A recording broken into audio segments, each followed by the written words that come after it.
Boa noite. Cumprimentamos também os nossos queridos que participam desse culto de adoração através das redes sociais. Hoje, vamos meditar com o título: Qual a sua cidade de destino? Uma história de Jesus. Vamos então, com base em uma experiência que Jesus passou aqui nesta terra, tirarmos conclusões para a nossa vida hoje, com esse título que também é uma pergunta: qual a sua cidade de destino? Lucas, capítulo 9, traz essa história, uma história conhecida, e retrata esse momento em que Jesus estava ali com seus discípulos em uma trajetória. Jesus estava indo para uma determinada cidade. Olha só o que diz aqui o texto, Lucas 9, inicialmente os versículos 51 a 53. E aconteceu que, ao se completarem os dias em que devia ele ser assunto ao céu, ele, Jesus, manifestou no semblante a intrépida resolução de ir para Jerusalém. Verso 52. E enviou mensageiros que o antecedessem. Indo eles, entraram numa aldeia de samaritanos para lhes preparar pousada. Verso 53. Mas não o receberam, porque o aspecto dele era de quem decisivamente ia para Jerusalém. Então Jesus ia para Jerusalém.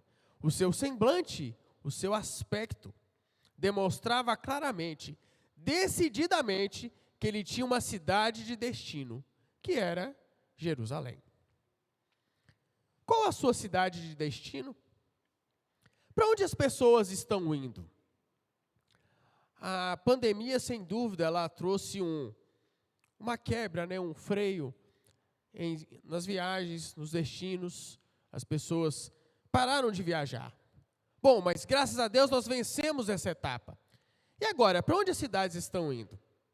Eu pesquisei alguns sites de viagens e eu descobri que em 2023 a cidade mais visitada do mundo foi Istambul, na Turquia. Foram cerca de 20,2 milhões de turistas. Aí o que tem lá? Bom, entendi que foi um turismo mais voltado para a questão religiosa, um turismo religioso. Essa foto aí mostra a Santa Sofia, ou Ágia Sofia, que é uma mesquita, que é o grande destaque dessa cidade, a cidade de Istambul, que mistura uma parte da cultura europeia com uma parte da cultura asiática. Ela tem também um hipódromo antigo, romano, onde as bigas romanas apostavam corridas. Ela é uma cidade, sem dúvida, histórica. Também já foi conhecida como Constantinopla, lá na época do imperador Justiniano. Ela foi a cidade mais visitada no ano de 2023, conforme alguns sites de turismo. Qual a sua cidade de destino? Bom, ainda nessa pesquisa eu descobri que a segunda cidade mais visitada do mundo, essa mais conhecida, a cidade de Londres, também considerada a capital financeira da Europa, ou a própria capital de toda a Europa, não apenas da Inglaterra, do Reino Unido, mas de toda a Europa, com o famoso Big Ben e seus palácios, a sua realeza. Cerca de 18,8 milhões de turistas estiveram lá nessa cidade em 2023. Mas qual é a sua cidade de destino? A terceira cidade, desbancando aí cidades famosas como Paris, como Nova York, foi a cidade de Dubai. A terceira mais visitada, com cerca de 16,8 milhões de turistas. Essa que tem a maior torre do mundo. Aquele prédio ali com mais de 800 metros, com mais de 160 andares. O El Khalifa. E também tendo um hotel, o Al Arabi, que é o único hotel 7 estrelas do mundo. Uma pesquisa rápida na internet mostra que uma diária lá seria cerca de R$40 mil. Essa foi a terceira cidade mais visitada do mundo em 2023. Mas qual é a sua cidade de destino? Para onde estamos planejando ir? Qual é essa cidade que seria o nosso destino final, que seria o nosso sonho real? Bom, com certeza todos nós sonhamos com a Nova Jerusalém. Não a Jerusalém aqui terrestre, mas a Nova Jerusalém. Aquela que o próprio Jesus prometeu construir, prometeu preparar com lares para todos nós, para todos os seus filhos, para todos aqueles que amam a sua vinda. Mas, qual seria a característica de quem vai para Jerusalém? Nós vimos no texto que Jesus mostrava em seu semblante, mostrava em seu aspecto, as características de quem decididamente estava indo para Jerusalém. Vamos então aproveitar os minutos que se seguem e vamos ver a experiência de algumas pessoas relatadas na Bíblia e sugerir aqui se naquele momento da vida delas elas estavam indo para Jerusalém ou não. Vamos ver aqui alguns personagens. O primeiro personagem, Jó. E a ênfase para Jó seria a sua integridade. Jó, capítulo 1, versículo 1, diz assim: havia um homem na terra de Uz, cujo nome era Jó, homem íntegro e reto, temente a Deus e que se desviava do mal. Jó e sua integridade. Interessante que a integridade de Jó era de alguém muito rico na sua época, considerado entre os homens mais ricos do Oriente. Ser íntegro, sendo um homem rico, conhecendo o nosso mundo como hoje, já parece difícil. Como ser íntegro e acumular riquezas, como ser íntegro e manter riquezas, como ser rico e aumentar as riquezas. Mas Jó também era íntegro quando ele as perdeu, quando faliu, quando foi para a lona, quando foi para o fundo do poço, quando acabou o dinheiro, ele continuava íntegro. Jó foi íntegro quando sua família ia bem, todos os seus filhos iam bem, seus filhos festejavam, seus filhos se alegravam, e ele era íntegro. Mas ele também foi íntegro quando ele perdeu seus filhos, ele perdeu sua família. E mesmo quando sua esposa, angustiada, lhe sugere que largasse a sua integridade, que amaldiçoasse a Deus e morresse, Jó se mantém íntegro. Jó foi íntegro quando sua saúde estava boa, estava tranquila, estava tudo bem, mas Jó também foi íntegro quando perdeu a saúde. E nós estamos pesquisando qual foi a doença de Jó, e interessante que a internet diz que a doença de Jó é a síndrome de Jó, porque tinha aspectos que envolviam questões respiratórias, questões sanguíneas e principalmente questões da pele, da epiderme, da cutânea. Uma situação terrível, mas ainda assim se manteve íntegro. Para onde Jó estava indo? Jó decididamente estava indo para a Nova Jerusalém. E nós? Qual a nossa cidade de destino? Um outro personagem interessante da Bíblia é o Demas. E aí eu usei essa expressão, as luzes de Demas.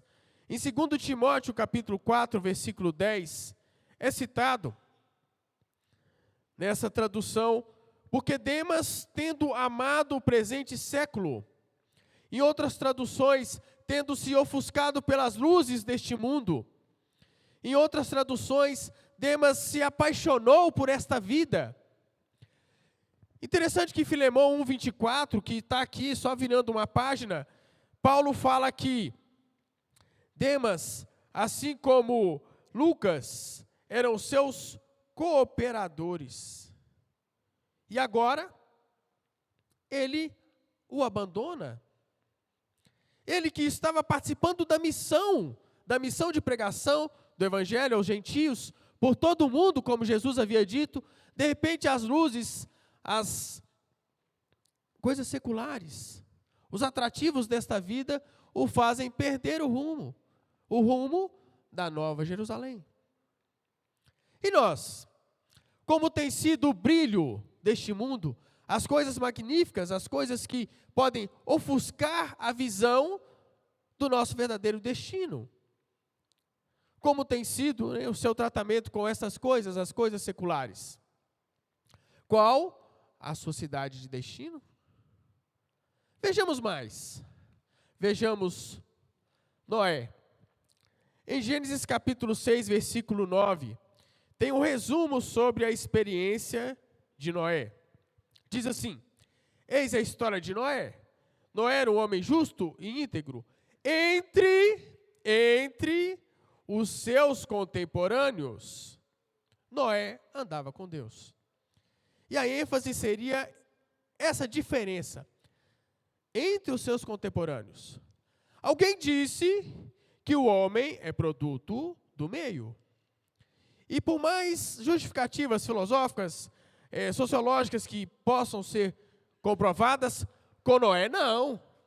Noé foi diferente. Diferente entre os seus contemporâneos. E quem eram os contemporâneos de Noé? Gênesis capítulo 6 é um capítulo muito triste na descrição da trajetória humana, porque diz aqui que Deus se arrepende de fazer o homem e que o homem era continuamente mau, a tal ponto que só teve uma solução. Qual foi a solução de Gênesis 6? Acaba com tudo e começa de novo. E assim aconteceu, e começou de novo com apenas as pessoas que estavam dentro da arca. Então quer dizer que é possível ser uma pessoa legal, mesmo morando entre pessoas que não são legais? É possível ser bom, mesmo morando entre os maus? Bom, Noé mostra que sim, que é possível ser diferente, por mais terrível que este mundo pareça, por mais maus exemplos que tenhamos em nossa vizinhança, em nosso trabalho, em nossa casa, entre nossos parentes, por mais maus exemplos que nós tenhamos convivido, Noé mostra que nós podemos ser diferentes. Noé decididamente estava indo para a Nova Jerusalém. E qual a sua cidade de destino? Vejamos mais. Esse, muito conhecido, o Judas. O Judas era um dos 12 discípulos, e ali junto com Jesus, ouvindo os seus sermões, ali junto com Jesus, participando da lição, da missão. Judas. Bom, esse livro, O Desejado de Todas as Nações, que é considerado a maior e mais profunda biografia de Jesus, escrito por Ellen White, uma escritora que escreveu mais de 100 mil páginas. Ela comenta na página 504 desse livro, no parágrafo 3, a experiência de Judas. Olha só o que ela diz. Judas tinha naturalmente grande amor ao dinheiro, mas não fora sempre bastante corrupto para praticar um ato como esse.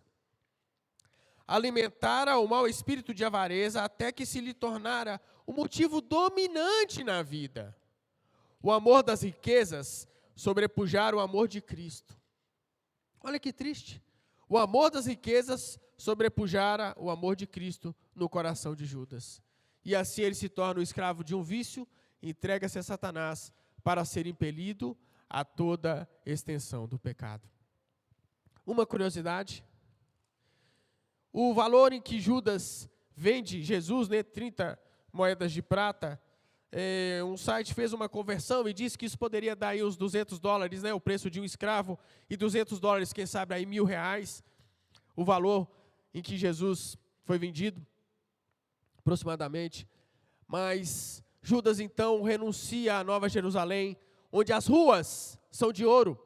E quanto custa 1 grama de ouro? Cerca de R$300 a grama de ouro. E a Nova Jerusalém tem ruas de ouro. E ele troca, então, ruas de ouro por apenas 30 moedas de prata. A palavra-chave aí da vida de Judas foi cobiça. E a cobiça o tirou do caminho da Nova Jerusalém. Qual a sua cidade de destino? Para onde estamos indo? Será que a cobiça tem também nos atrapalhado? Tem, de alguma forma, desviado o nosso foco do nosso caminho, da nossa cidade de destino? Vamos ver mais um personagem muito citado na Bíblia, Davi, e a ênfase ali seria o coração de Davi, e o texto escolhido é Atos 13, 22, quando é feito um comentário sobre a vida de Davi.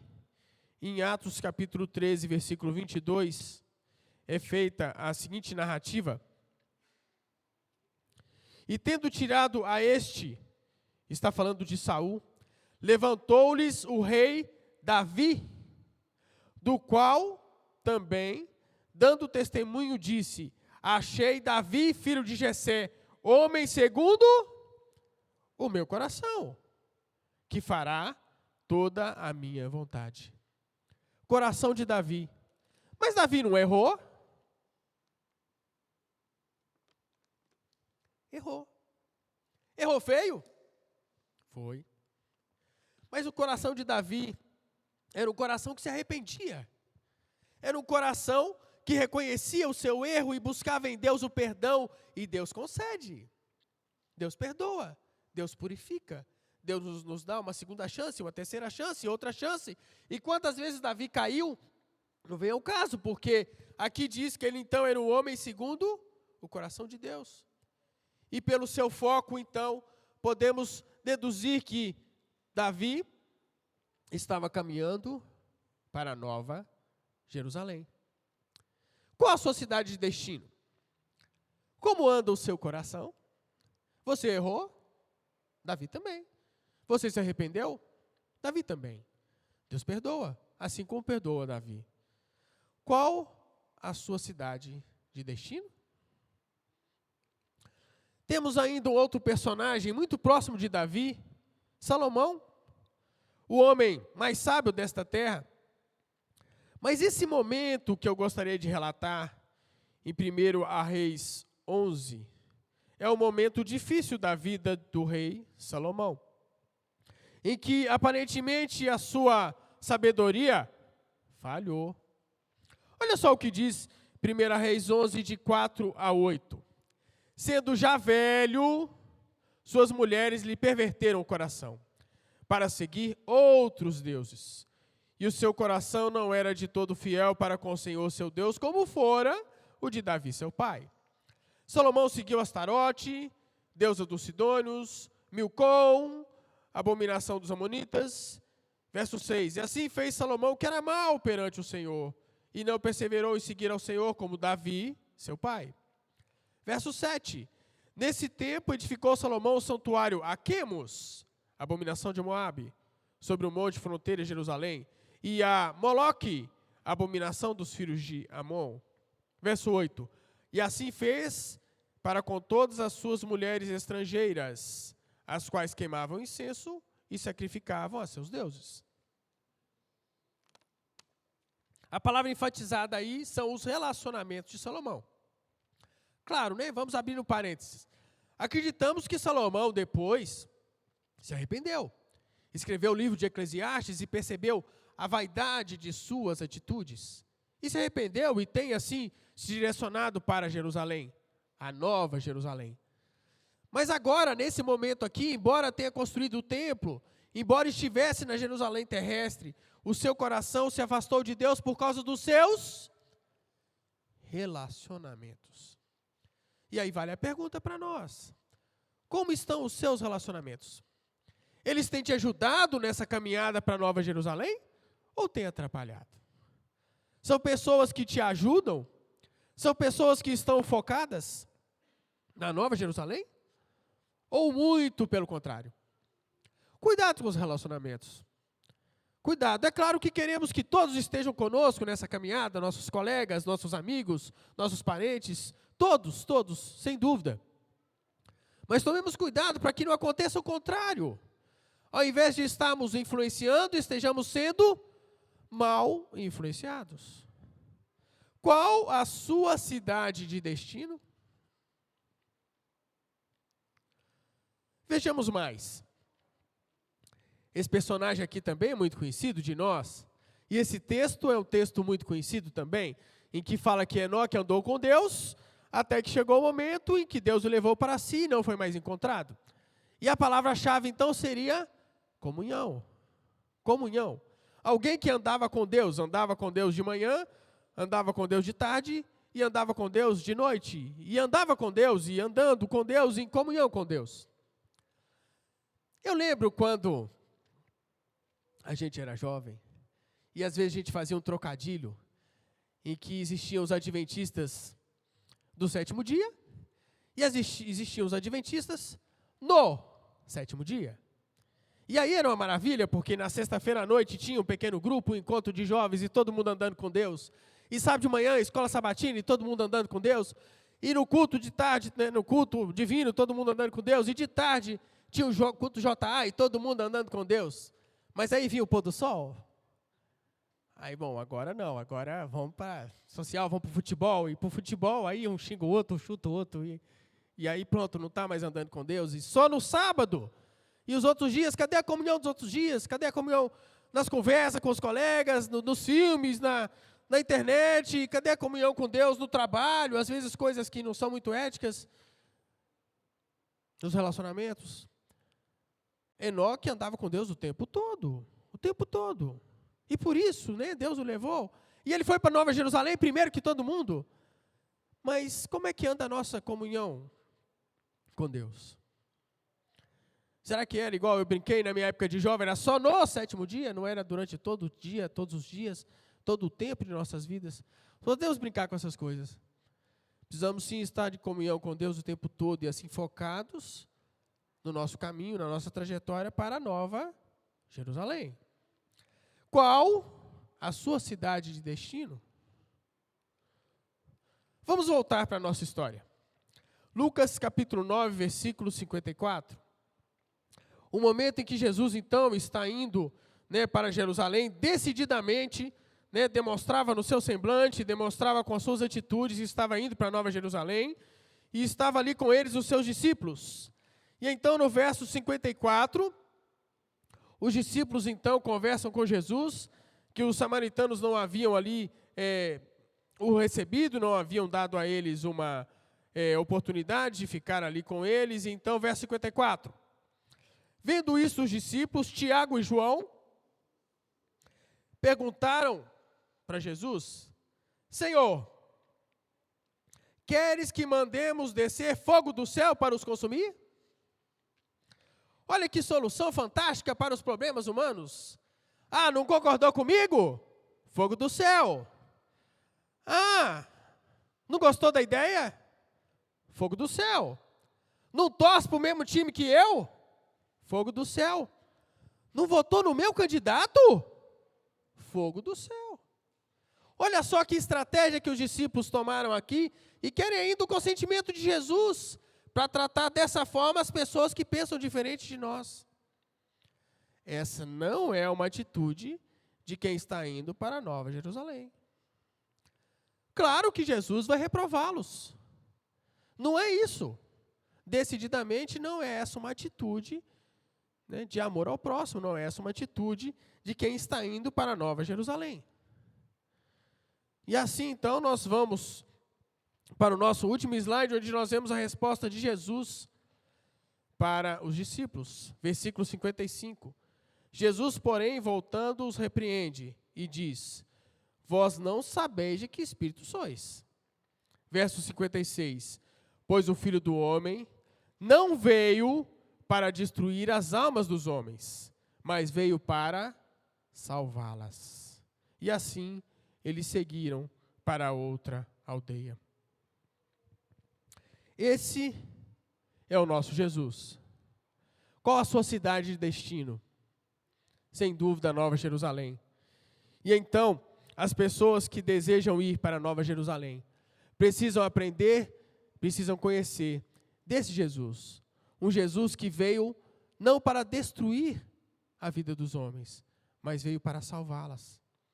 E é essa salvação, essa alegria da salvação, que transforma o semblante, que transforma as atitudes, que transforma a todos nós e assim nos define para a nossa cidade de destino. Qual a sua cidade de destino? o apelo da mensagem desta noite, um apelo para mim, um apelo para você, para os nossos queridos que nos acompanham nas redes sociais, é que venhamos a conhecer cada vez mais esse Jesus, que não veio destruir a vida das pessoas, mas veio para salvá-las. Que estejamos buscando essa salvação, essa alegria da salvação, que transforma. E assim todos nós juntos poderemos, com essa salvação, caminhar para a Nova Jerusalém. Amém? Ainda sobre esse assunto, nós teremos, continuando a nossa adoração, uma música que fala sobre esse nosso desejo de ver o céu se abrindo e ver Jesus voltando para nos levar para essa Nova Jerusalém. E logo após nós teremos uma oração para encerrarmos.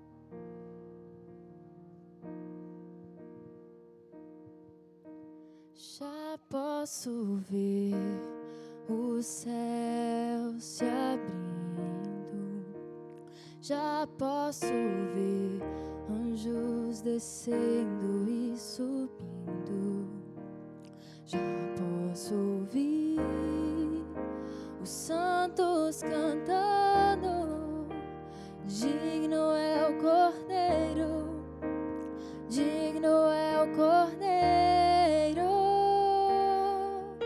Deus Todo-Poderoso, Teu nome é santo.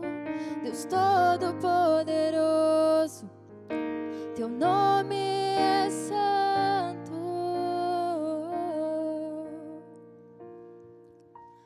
Que se abram céus e toda a terra trema ao ouvir o Teu nome.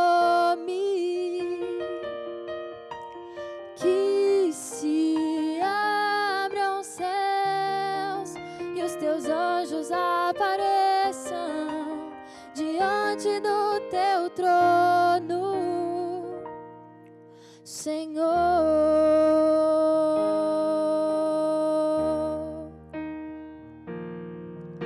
Deus Todo-Poderoso, Teu nome é santo. Deus Todo-Poderoso, Teu nome é santo.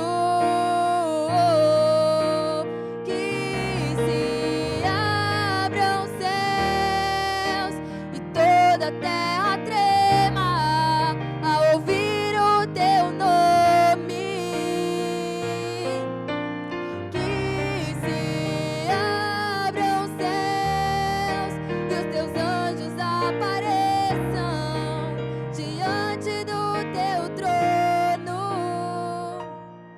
Ele vem sobre as nuvens com poder, majestade e glória. Ele vem com Seu reino julgar com justiça e misericórdia.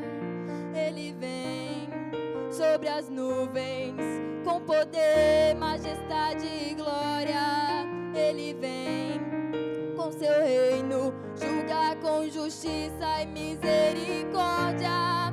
Ele vem sobre as nuvens com poder, majestade e glória. Ele vem com Seu reino julgar com justiça e misericórdia. Ele vem.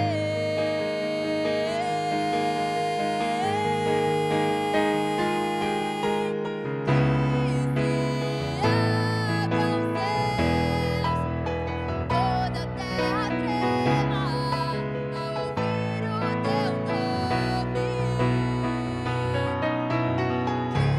Que se abram céus e os Teus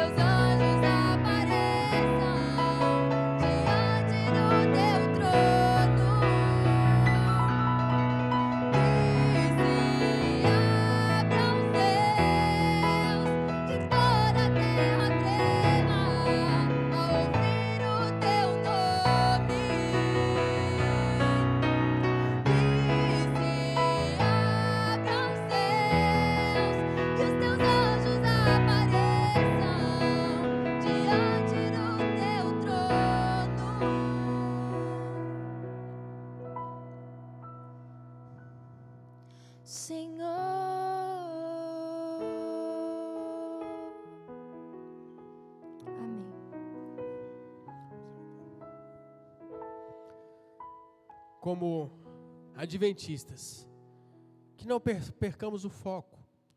Nós que aguardamos aquele que há de vir, que não esqueçamos qual é a nossa cidade de destino, a Nova Jerusalém. Vamos orar. Senhor nosso Deus, nosso querido Pai, te agradecemos, Senhor, por Tua palavra. Te agradecemos, ó Pai, pelos exemplos que o Senhor nos deixou. Te agradecemos por Jesus Cristo, nosso Salvador, que veio a este mundo, ó Pai, para trazer a todos nós a alegria da salvação. Pedimos, Senhor, que esta alegria venha transformar o nosso ser, o nosso semblante, e assim todos juntos estejamos caminhando para aquela cidade santa, a cidade que o próprio Jesus prometeu construir para nós, um lugar especial para a nossa morada para sempre, todo sempre com o Senhor. Perdoe, ó Pai, as nossas faltas, perdoa, Senhor, os momentos em que temos nos desviado desse objetivo, dessa cidade de destino. Nos ajude, Senhor, a segurarmos sempre as Tuas poderosas mãos, e assim todos nós, unidos como irmãos, estejamos caminhando sempre para a Nova Jerusalém. É o que pedimos e agradecemos humildemente, em nome desse Jesus, o nosso Salvador. Amém, Senhor. Amém.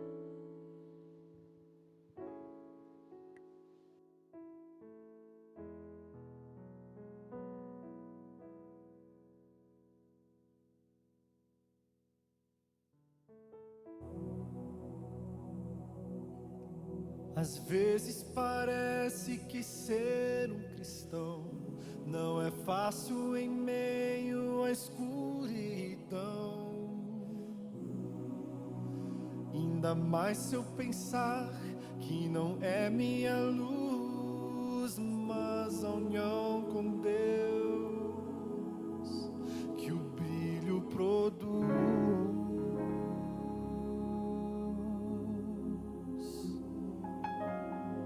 E às vezes parece difícil entender que o cristão é exemplo mesmo sem querer. E por isso mesmo eu preciso orar para que Deus me ilumine e assim eu possa brilhar. Cante: Senhor, eu quero brilhar por Ti. Quando o mundo se apagar, eu quero que através da minha vida alguém possa Te enxergar. Faze com que mesmo sem palavras eu fale do